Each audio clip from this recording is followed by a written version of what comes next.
আসসালামু আলাইকুম, welcome to my channel yummy food fission.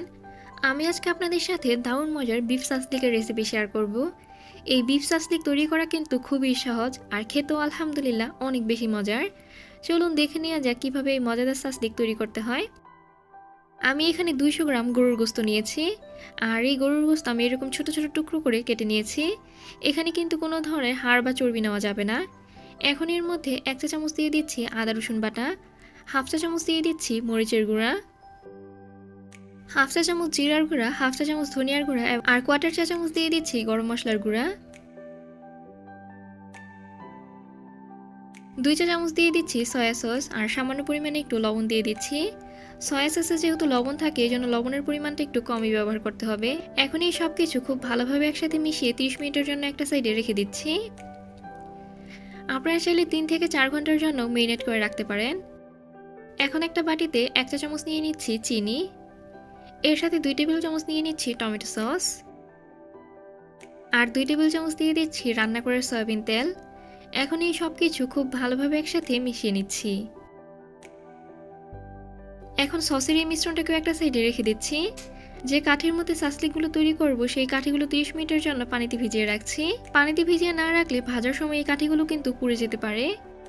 30 minute পর এখন এই গরুর গোস্তের মধ্যে পেঁয়াজ এবং গাজর দিয়ে দিচ্ছি।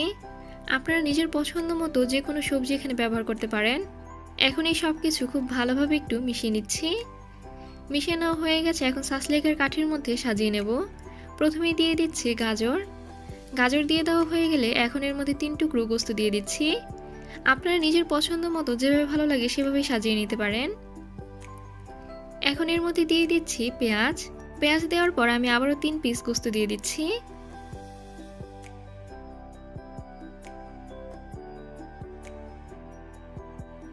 এখন এর মাঝে আবারও একটা গাজর দিয়ে দিচ্ছি।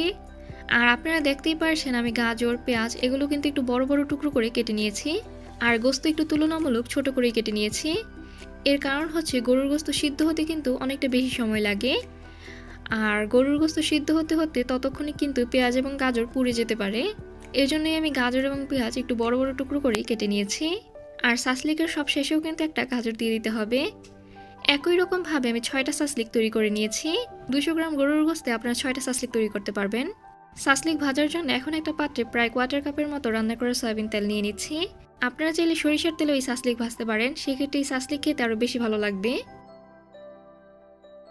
এখন প্রতি ব্যাচে আমি 3টা করে সাসলিক ভেজে নেব। আর তেলটা আমি ভালোভাবে গরম করে নিয়েছি। এরপর চুলার আঁচটা একেবারে লো করে দিয়েছি। একেবারে লো হিটেই 20 মিনিটের মতো এই সাসলিক ভেজে নেব। 20 মিনিটের কম ভাজলে গরুর গোস্তটা কিন্তু ভালোভাবে ভাজা হবে না। গরুর গোস্তটা খুব ভালোভাবে ভেজে নেওয়া হয়ে গেলে সবশেষে এর উপরে আমরা যে আগে থেকে রেডি করে রেখেছিলাম সসটা, সেই সসটা দিয়ে দিচ্ছি। সসটা দিয়ে এপাশ ওপাশ শুধুমাত্র আর 1 মিনিটের মতো ভেজে নেব। এর চাইতে বেশি ভাজলে এই সসটা কিন্তু পুড়ে যাবে আর খেতে বেশি একটা ভালো লাগবে না। আর আমি চারো সাইডে সসটা খুব ভালোভাবে দিয়ে দিচ্ছি।